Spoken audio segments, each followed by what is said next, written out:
करेंगे तत्वों का आवर्त का वर्गीकरण। क्या जानेंगे? तत्वों के आवर्त की वर्गीकरण चैप्टर, इनको आज हम शुरू करेंगे। तो चलिए देखते हैं इनमें कौन कौन से टॉपिक को हमको पढ़ना है। तो सबसे पहले हमको पढ़ना होगा डोवेनियर का त्रिक नियम। क्या जानेंगे इसमें हम? डोवेनियर का त्रिक नियम। उसके बाद जानेंगे नीलैंड्स का अष्टक सिद्धांत, और उसके बाद जानेंगे इसमें हम मेंडलीव का आवर्त सारणी, और लास्ट में देखेंगे आधुनिक आवर्त सारणी। तो बारी बारी से हम क्या करेंगे, इन चारों टॉपिक पर चर्चा करेंगे। आज की वीडियो में हम देखेंगे त्रिक नियम और अष्टक का सिद्धांत। तो चलिए आज हम शुरू करते हैं। सबसे पहले हम इसमें जानते हैं कि तत्व क्या होता है, तत्वों का वर्गीकरण करना है। तो सबसे पहला जानते हैं कि तत्व हमको होता क्या है। देखिए, ऐसा पदार्थ क्या होता है? ऐसा पदार्थ जो एक ही प्रकार से अणुकर मिलकर बनता है उसे हम क्या कहते हैं? तत्व कहते हैं। तत्व किसे कहते हैं? ऐसा पदार्थ जो क्या हो, एक ही प्रकार के अणु से मिलकर बने उसे हम क्या कहते हैं?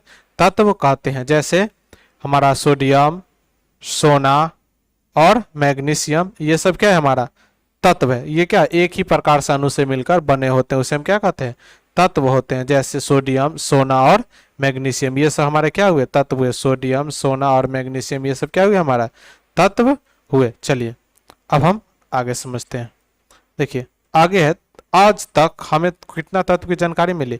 तो आज तक हमें 118 तत्व की जानकारी प्राप्त हो चुकी है। क्या हो चुकी? कितने तत्व की? 118 तत्व की जानकारी प्राप्त हो चुकी है। और इनका गुण क्या है? भिन्न भिन्न है। सभी का गुण क्या है? भिन्न भिन्न है। और जिनमें से 94 तत्व प्राकृतिक रूप से पाए जाते हैं। तो 118 में से कितने तत्व प्राकृतिक रूप से पाए जाते हैं? 94 तत्व। कितने? 94 तत्व है जो हमारे क्या है? प्राकृतिक रूप से पाए जाते हैं। चलिए अब देखते हैं हमारा कि आवश्यकता। देखिए, तो कोई भी चीज को करने के लिए हमको जरूर कोई आवश्यकता होता है, तभी हम इसको वर्गीकरण करते हैं, नहीं तो बिना आवश्यकता को कोई काम हम नहीं करते हैं। जैसे हम क्लास 9th में जीवों का वर्गीकरण किए थे, कौन कौन से जीव है तो उनको वर्गीकरण क्यों किए थे, उसी प्रकार तत्व का वर्गीकरण क्यों हम आवश्यकता है, चलिए इसके बारे में हम जानते हैं। देखिए, तत्व का वर्गीकरण करने से हमको फायदा क्या है? कोई भी चीज को अलग अलग हम काहे करते हैं। देखिए क्या होता है कि जैसे आप समझ लीजिए घर में क्या होता है, चाहे घर में चाहे कहीं पर चावल होता है, तो चावल में बहुत सारे क्वालिटी होते हैं। सबको क्या कहता है? एक जगह चावल को एक अलग गोडाउन में संग्रहित किया जाता है। यानी सभी चीज की, यानी एक टाइप को सामान को एक तरफ रखा जाता है। क्यों रखा जाता है? ताकि हम मतलब कि खोजने में अगर चावल कहे तो हम क्या करें? वही जगह पर चावल लाने जाए, नहीं दूसरी जगह पर हम नहीं पहुंच जाए। देखिए दुकान से में या कहीं पर भी क्या रहता है, सब एक जगह सारे सामान रखते हैं। जैसे तेल हुआ तो तेल का आइटम पूरा जितना ही प्रकार का जितना भी कंपनी होगा उसको एक जगह रखेगा। सरफ का है उस तो सरफ को क्या करेगा? एक जगह रखेगा। और मतलब सारे को क्या करता है? एक जगह यानी सही जगह पर उसको रखता है, ताकि हमको जरूरत पड़े कोई भी तो एक जगह, मतलब एक गुण वाले चीज को क्या करते हैं? एक जगह रखते हैं। तो दुकान में एक जगह क्यों रखते हैं? ताकि उसे ढूंढने में आसानी हो। क्या हो? ढूंढने में आसानी हो। मतलब कि अगर उसको सरफ कहा तो वो जहाँ सभी सरफ एक ही जगह रखा जाता है सभी कंपनी का, ताकि उसको क्या हो जाए? सरफ के पास ही जाए। ऐसा नहीं कि सरफ का तो चावल में सरफ मिलाकर रख देगा तो क्या होगा? ढूंढने में बहुत परेशानी होगी। तो इसी प्रकार तत्व को क्या हुआ कि तत्व का हम लोग अध्ययन करने चले। क्या करने चले? तत्व का अध्ययन करने चाहेंगे। तो उसमें हम जानेंगे उसमें क्या कुछ को सही ढंग से, मान लीजिए जैसे कि हम जान लेंगे धातु को जान लेंगे। क्या जान लेंगे? धातु अधातु। तो देखिए धातु अधातु से हम क्या जानेंगे? मतलब धातु कौन कौन होते हैं? जैसे आप लोग जानते होंगे सोना, चांदी, टीन, लोहा, ये सब क्या होता है? धातु होता है। देखिए धातु का क्या होता है कि सबका गुण लगभग समान होता है। सोना, लोहा, चांदी सब का क्या होता है? सबका गुण समान होता है। अगर हमको लोहा नहीं मिलेगा तो क्या करेंगे? एल्युमिनियम से लोटा बना लेंगे। लोहा का दरवाजा नहीं बन रहा है, मतलब लोहा हमको खत्म हो गया, हमारे पास एल्युमिनियम में, तो एल्युमिनियम का तो कैसे बना लेंगे? क्योंकि दोनों का गुण सेम मिलता है। दोनों का गुण क्या होता है? लगभग लगभग टोटली गुण लगभग क्या होता है? सेम हो रहता है। तो इस वर्गीकरण से क्या लाभ है कि हमको पता हो जाता है कि अगर ये हमको काम नहीं करता है तो इसके वर्ग का दूसरा तत्व ले लेंगे तो लगभग वो भी सेम काम करता है, तो उसका उपयोग में हम ला सकते हैं।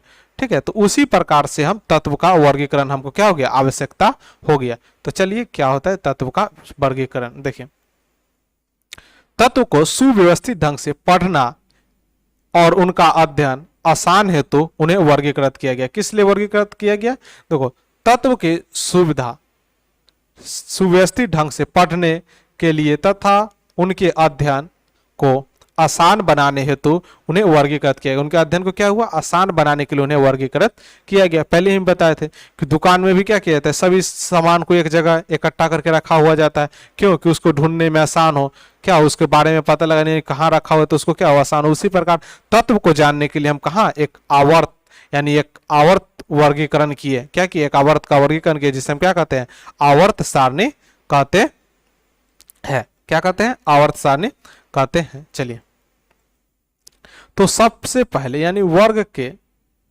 तत्वों का वर्गीकरण का प्रारंभिक प्रयास किसने किया, तो देखिए तत्व का वर्गीकरण का प्रारंभिक प्रयास सर्वप्रथम वर्गीकृत का काम फ्रांस के वैज्ञानिक लोवेसियर, कौन किया, लोवेसियर ने किया था। कौन किया था, लोवेसियर ने किया था। तो चलिए जानते कि उन्होंने क्या किया था, क्या बताया था तत्व के बारे में। तो देखिए लोवेसियर ने बताया था कि तत्व का वर्गीकरण धातु और अधातु, इन्होंने क्या किए थे, धातु और अधातु में वर्गीकृत किए थे। तत्व को बताए थे कि तत्व क्या होता है, एक धातु होता है जैसे लोहा टीन, ये सिंपली खोज कर दिए, कुछ नहीं बता दिए कि जिसमें लोहा टीन ये सब क्या हुआ, धातु हुआ, लकड़ी कार्बन ये सब जिसमें विद्युत प्रवाह नहीं होता वो सब क्या हुआ, अधातु हुआ। तो ये सब क्या बता दी, बस दो ही गुण बताए थे उस समय कि धातु और अधातु। तो सबसे पहले क्या खोजा गया था कि तत्व को धातु और अधातु के बारे में पता कर दिया गया, और उसके बाद तत्वों का वर्गीकरण के प्रारंभ में हमें कौन है, तो चलिए उनको बारे में जानते। देखें, और इनमें क्या हुआ कि देखिए तत्व का हमको क्या हुआ कि हम इतना ही पर शांत नहीं बैठे, क्या है, आदमी का और विज्ञान का भूख कभी शांत नहीं होता है, उसको जैसे जैसे मिलते जाता है क्या होता है, उसको खोदते जाता है क्या।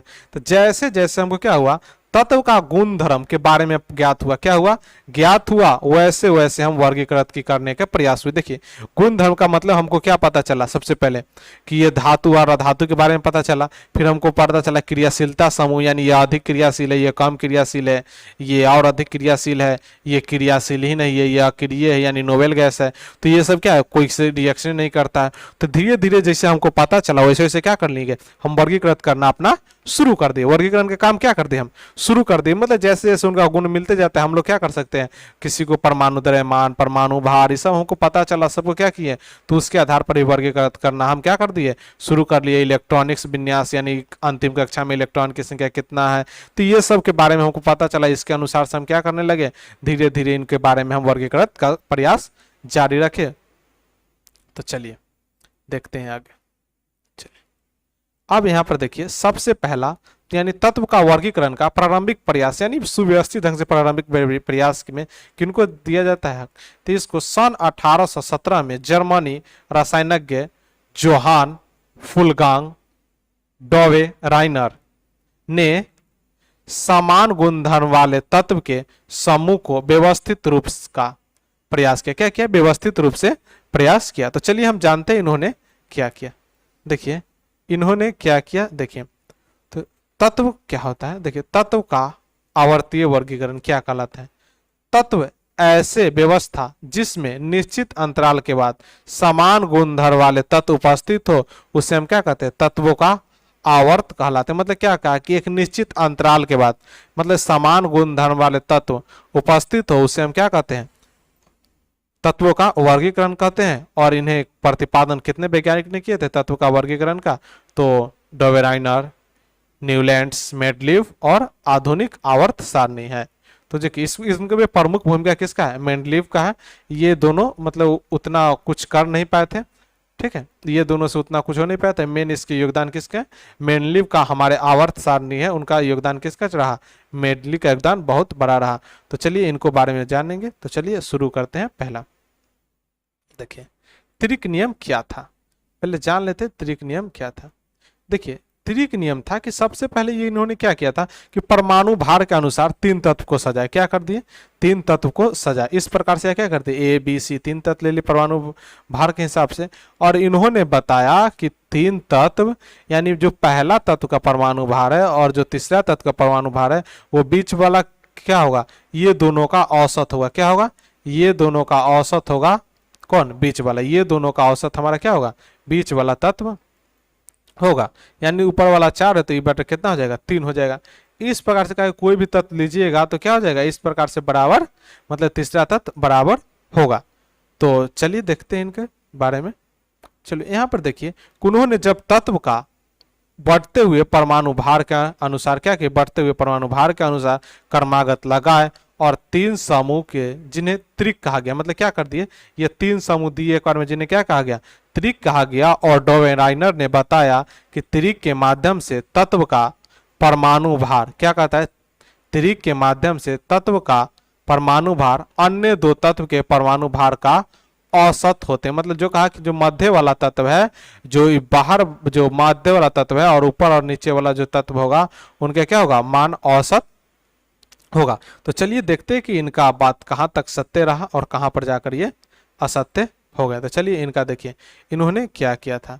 देखिए इन्होंने 3 क्या कर लिया, परमाणु भार के अनुसार इनको सजाए और इनका औसत निकाले। कहे कि जो पहला वाला होगा इसका दोनों का क्या होगा, औसत होगा। तो चलिए यहाँ पर क्या हो गया, औसत आ गया। मतलब इस प्रकार से ये 3 सेट तैयार किए। कितना किए, 3 सेट तैयार किए। परंतु क्या हुआ कि 3 सेट और उसके बाद इनका क्या हुआ, इनका नियम फेल हो गया। उसके बाद इनका नियम क्या हो गया, काम ही नहीं कर रहा था। क्या होता, उनका नियम, इनका त्रिक नियम यानी इस तरीके से तैयार किए और ये सभी तत्व पर लागू नहीं होते थे। क्या होते थे, मतलब इस प्रकार से इन्होंने बताया था त्रिक में कि पहला और दूसरा तीसरा तत्व के क्या होंगे, बराबर होंगे। परंतु इनका क्या हुआ कि जिस उस समय खोजा गया ये सभी तत्व पर क्या होता है, लागू नहीं होता है। चलिए इनका जान लेते हैं आगे कि इनका, देखिए इनके डोवेराइनर की कमियां क्या थी, कि इनका कमियां क्या थी उनके बारे में जान लेते। देखिए इनका कमियां थी, उस वक्त ज्ञात तत्व यानी सभी तत्व पर तिर्यक से विभाजन नहीं किया जाता। यानी क्या हुआ, ये फेल हो गए, क्योंकि मतलब जो तत्व ज्ञात है आपने नियम दिए तो क्या होना चाहिए, सभी पर प्रतिपादन होना चाहिए। परंतु इनका क्या हुआ, प्रतिपादन नहीं हुआ। सभी तत्व प्रतिपादन यानी तिर्यक का उपयोग, मतलब जो ज्ञात है उस समय जितना तत्व ज्ञात था उतना पर भी इन्हें प्रतिपादन नहीं हुआ। तो चलिए दूसरा कारण जानते हैं कि क्या हुआ हो गया। दूसरा कारण है कि सभी समूह में क्या हुआ, सभी समूह में तिर्यक के नियम का पालन नहीं हुआ करता। जैसे नाइट्रोजन परिवार, मतलब बहुत यानी क्या हुआ, सभी समूह में तिर्यक का नियम का पालन नहीं करता। जैसे नाइट्रोजन पर ये सब क्या है, जो तिर्यक का नियम का पालन नहीं करता था। तो हमारा क्या होगा, डोवेराइनर का तिर्यक नियम में मतलब इनका सक्सेसफुल नहीं रहा। बस ये इतना बता दिए, हाँ हाँ ऐसा होता है, और क्या कर दिए, छोड़कर चल गए। उसके बारे में इनको मतलब कोई सिद्ध नहीं किया कि हाँ कैसे होगा क्या होगा। मतलब जब कोई भी वैज्ञानिक कोई कार्य करता है, यानी देखिए कोई भी, जैसे कि आप ही कोई काम करते हैं, कोई ऐसा अद्भुत काम कर देंगे जो मतलब क्या हो, कोई नहीं किया हो, तो सब आपसे सवाल करेगा ना कि ये आप ये ऐसे किए तो ये कैसे होगा, होगा ना। जैसी मतलब कोई आप गुनाह ही करते हैं, गुनाह गलत मान लीजिए कहीं पर बना रहे हैं और नहीं समझ तो गलत करके चल देंगे, तो यहाँ पर क्या होगा, पूछेगा ना कि ये ऐसे होता है, ऐसे काहे होगा। तो बहुत सारे वैज्ञानिक इनसे भी पूछे कि मतलब कि आपका तिर्यक नियम तो सही है, इस पर लागू हो गया, इस पर इसमें नाइट्रोजन परिवार में कहा नहीं लागू हो गया। तो इन्होंने क्या किया, उस पर फिर विशेष चर्चा नहीं किया, इतना ही पर क्या किया, छोड़कर अपना यहाँ से रास्ता बदल लिए, मतलब अपना कटकर निकल गए। तो चलिए उनके बाद फिर कौन है उनको हम देखते हैं। देखिए उनके बाद हमारा आए न्यूलैंड्स का अष्टक सिद्धांत। क्या आ गया, न्यूलैंड्स का अष्टक सिद्धांत। तो जान लेते हैं ये न्यूलैंड्स का अष्टक सिद्धांत क्या होता है। देखिए सन 1866 में अंग्रेज वैज्ञानिक जॉन न्यूलैंड्स ने ज्ञात तत्वों का परमाणु द्रव्यमान को आरोही क्रम में व्यवस्थित किया और उन्होंने सबसे कम परमाणु द्रव्यमान वाले तत्व हाइड्रोजन से क्या किया, आरंभ किया तथा उस 56वें तत्व थोरियम पर समाप्त किया। उन्होंने क्या किया, मतलब उस समय हमें ज्ञात तत्व कितने थे, 56 तत्व ज्ञात थे, तो उन्होंने हाइड्रोजन से मतलब सबसे कम परमाणु द्रव्यमान वाले तत्व से आरंभ किया और सबसे समाप्त कहाँ किया, थोरियम पर जाकर समाप्त कर दिए। चलिए आगे की बात इनको समझते हैं क्या है। देखिए इनका अष्टक सिद्धांत क्या है वो पहले हम जान लेते हैं। देखिए अष्टक सिद्धांत क्या है, इस सिद्धांत के अनुसार इन्होंने इस सिद्धांत दिया था कि तत्व के परमाणु द्रव्यमान को बढ़ते क्रम में व्यवस्थित किया जाता है तो प्रत्येक 8वां तत्व का गुणधर्म यानी पहले वाले गुणधर्म से क्या होते हैं, मिलते हैं। मतलब इन्होंने क्या प्रतिपादन किया, इन्होंने कहा कि जो हम क्या करेंगे कि आप जहां से शुरू करेंगे, मान लीजिए यहाँ से हम शुरू करेंगे और मतलब कि अगर हम इसको 8वें तत्ववाद यानी यहाँ पर देखिए 1 2 3 4 5 6 7 8 यानी क्या होगा आठवें तत्व यानी ये दोनों का गुणधर्म क्या होगा, सेम मिलेगा। क्या मिलेगा, सेम मिलेगा। तो इन्होंने क्या बताया था कि मतलब जिस तत्व से हम शुरू करें यानी बेरिलियम, इससे यहाँ शुरू करेंगे तो क्या मैग्नीशियम तक, ये दोनों का क्या होगा मतलब गुणधर्म सेम मिलेंगे। तो इन्होंने यही बताया था। और ये किसके आधार पर बताया था, ये संगीत का 7 स्वर लिए थे, सा रे गा मा फा धा नी सा। तो ये संगीत के क्या किए थे, 8 स्वर लिए थे। क्या किए थे, 8 स्वर लेकर इन्होंने अपना इसका अपना बताया था कि इसके अनुसार, इसीलिए इसे क्या कहता है, अष्टक सिद्धांत कहा जाता है। मतलब इन्होंने क्या कहा कि संगीत का 8 स्वर होते हैं और इस प्रकार से अब बहुत आसानी से ये क्या हो जाता है, मिल जाता है। इस प्रकार से हम सजाते हैं तत्व को, क्या करते हैं तत्व को। तो तत्व क्या हुआ, सजता गया। चलिए आगे समझते हैं इनका में कमियां क्या आया। चलिए इन्होंने बहुत बढ़िया से बना लिया कि क्या 7 स्वर होते हैं और इस तत्व पृथ्वी आराम से मिल जाते हैं। तो देखिए न्यूलैंड्स ने क्या हुआ कि न्यूलैंड्स इनका तुलना संगीत के अष्टक से किया, इसलिए इसे न्यूलैंड्स का अष्टक का सिद्धांत कहते हैं। इनका तुलना कहाँ से किया थे, संगीत से लेकर किए थे, इन्हीं लिए इसे क्या कहता है संगीत, इन्हीं लिए इसे क्या नाम रखा गया, अष्टक रखा गया। उदाहरण के लिए समझिए, उदाहरण के लिए सोडियम लिथियम के बाद 8वां तत्व है, तथा यह पाया जाता है कि लिथियम और सोडियम का गुणधर्म क्या है, समान है। क्या है, लिथियम और सोडियम का गुणधर्म समान है। इसी प्रकार बेरिलियम मैग्नीशियम, देखिए लिथियम और सोडियम का क्या है, गुण समान है। बेरिलियम और मैग्नीशियम का क्या है, गुणधर्म क्या है, समान है। तो इस प्रकार से क्या हुआ, वो चलते रहा। तो उन्होंने बताए थे, यह तो काम कर रहा था कुछ तत्व के लिए, अब कहाँ दिक्कत आई, चलिए यहां पर समझते हैं क्या हुआ जो इनका। देखिए अब इनको समझ लेते हैं, कमियां समझ लेते हैं कि क्या हुआ, अध्ययन करते हैं कि क्या कमियां रह गए थे। इनका क्या था कि इनका सिद्धांत सिर्फ कहाँ तक लागू हुआ, जो खोजे हुए तत्व में इनका जो सिद्धांत जो कहे थे वो कहाँ तक लागू हो गया, कैल्शियम तक ही लागू हुआ था और उससे अधिक परमाणु द्रव्यमान वाले तत्व पर लागू नहीं हुआ था। देखिए इन्होंने क्या किया, अपना तो सिद्धांत दे दिया, तो सब और सब वैज्ञानिक उनसे पूछे कि ये तत्व क्या होते हैं, कैल्शियम तक ही लागू होते हैं। तो इन पर क्या, इन पर इनका कोई तर्क नहीं दिए, मतलब कोई तर्क इन पर नहीं है। तो इनका तत्व कहाँ तक लागू हुआ, कैल्शियम तक लागू हुआ। तो इसके लिए इनका क्या हुआ, सभी जिस खोजे गए तत्व पर इनका भी सिद्धांत लागू नहीं हुआ था। जिस तरह मतलब हमारा त्रिक नियम सभी तत्व पर लागू नहीं हुआ, उसी तरह इनका भी अष्टक नियम भी क्या हुआ, सभी तत्व पर लागू नहीं हुआ। और चलिए और क्या है देखते, देखिए और इन्होंने एक क्या बहुत बड़ी भविष्यवाणी कर दी थी कि अब दुनिया में सिर्फ 56 ही तत्व रहेंगे, 56 से अधिक तत्व नहीं रहेंगे। ये पूरा जो इनका ओवर कॉन्फिडेंस है ये खत्म हुआ, क्योंकि बहुत सारे गैस, नोबेल गैस, अक्रिय नोबेल गैस मिले, जिसे हम अक्रिय गैस भी कहते हैं, तो मिले। तो वो सब क्या, उनकी जगह नहीं छोड़े। तो इन्हें को तो पूरा क्या था कि नहीं अब तत्व ही नहीं मिलेंगे दुनिया में, केवल 7-8 स्वर और 8 तत्व, मतलब 8 ही तत्व में और 56 ही तत्व रहेंगे, मतलब ये कोई और दूसरा तत्व नहीं होंगे। तो इन्होंने न्यूलैंड्स की कल्पना थी कि संसार में 56 तत्व रहेंगे और यह भविष्यवाणी अन्य तत्व नहीं मिलेंगे, भविष्य में क्या होंगे, अन्य तत्व नहीं मिलेंगे। लेकिन बाद में क्या हो गया, कई तत्व पाए गए, इससे इनका गुणधर्म यानी अष्टक का सिद्धांत मेल नहीं खाता था। और इन्होंने क्या किया था कि कोई भी तत्व के लिए जगह नहीं, जब इनका मानना ही था कि अब कोई तत्व भी नहीं मिलेगा तो जगह काहे छोड़ेंगे। देखिए कि अब दुनिया में क्या होगा, केवल 56 ही तत्व रहेंगे और तत्व नहीं मिलेंगे। तो ये उनका क्या हो रही, कमियां रही कि इनके लिए कोई जगह ये नहीं दिए। चलिए अब हम आगे देखते हैं। देखिए उसमें बात यहाँ पर क्या किया गया कि आयरन कोबाल्ट, यहाँ पर बात को समझिए, यहाँ पर क्या किया गया, आयरन और कोबाल्ट, आयरन को कोबाल्ट और निकेल से दूर रखा गया। बात को समझिए, आयरन को कोबाल्ट और निकेल से कहाँ दूर रखे हैं, यहाँ पर देखिए आयरन को क्या कर दिए, आयरन को यहाँ रख दिए और कोबाल्ट और निकेल, ये तीनों का गुण क्या होता है, लगभग सेम मिलता है, परंतु इससे क्या कर दिए, इसको इन दोनों को इस आयरन से दूर कर दिए। और फिर क्या, जबकि इनका गुण धर्म समान है, दोनों का, तीनों का गुण धर्म क्या है, समान है। और हाइड्रोजन, फ्लोरीन और क्लोरीन से रासायनिक न्यायगत संगत तो नहीं है, तब पर भी इसको क्या कर दिए, इसमें रख दिए। ये क्या कर दिया, अपना 7 स्वर पुराने के चक्कर में सारा को क्या कर दिए, अपना व्यवस्थित करना शुरू कर दिए। जहां अपना देखे कि कहीं हमारा गड़बड़ हो जाएगा तो एओ के 2 जगह रख दिए, क्या कर दिए, एओ के 2 जगह रख कर अपना अष्टक पुराने के चक्कर में पूरा लगे हुए थे। उसके बाद देखिए बाद में क्या हुआ, नोबेल गैस का खोज हुआ, जिसके कारण इनका क्या हुआ, इनका तथ्य पूरी तरह से गलत साबित हो गया। यानी इन्होंने क्या कहा था 56 तत्व रहेंगे, लेकिन फिर उसके बाद क्या हुआ, नए तत्व का खोज हो गया, तो इनका अष्टक क्या हो गया, गलत हो गया। उसके बाद देखिए न्यूलैंड्स के अष्टक सामंजस्य, बात को यहां पर समझिए।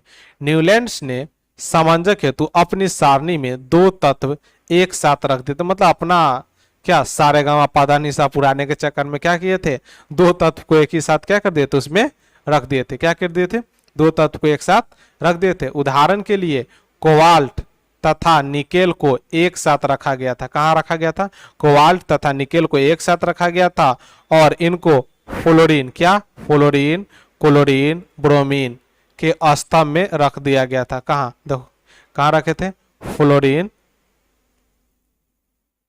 ठीक है, फ्लोरीन, क्लोरीन, ब्रोमीन को क्या एक ही में देखिए यहां पर क्या हुआ था कि कोबाल्ट और निकेल को, फ्लोरीन क्लोरीन को एक ही साथ क्या कर देते, यहां पर रख दिए थे, जबकि इनका गुणधर्म फ्लोरीन और क्लोरीन से और ब्रोमीन से क्या था, काफी अलग था। मतलब इनका गुणधर्म फ्लोरीन और क्लोरीन से क्या था, काफी अलग था। तब पर भी इन्होंने क्या किया, अपना अष्टक पुराने के चक्कर में इसको डाल दिया, इसका उन्हें गुणधर्म कुछ भी नहीं देखे और क्या कर दिए, इसको इसी में कॉपर निकेल को फ्लोरीन और क्लोरीन के साथ क्या कर दिए, दोनों को उसके नीचे एक स्तंभ में ही डाल दिया, परंतु इन दोनों से गुण में कोई लेना देना नहीं था। तो ये हमारा क्या था, अष्टक नियम का दोष। तो हम यहाँ तक बात को समझे, तो फिर हम मिलेंगे अगले वीडियो में। अगले वीडियो में हम चर्चा करेंगे मेंडलीव की आवर्त सारणी के बारे में हम चर्चा करेंगे। तो मिलते हैं फिर नेक्स्ट वीडियो में। जय हिंद।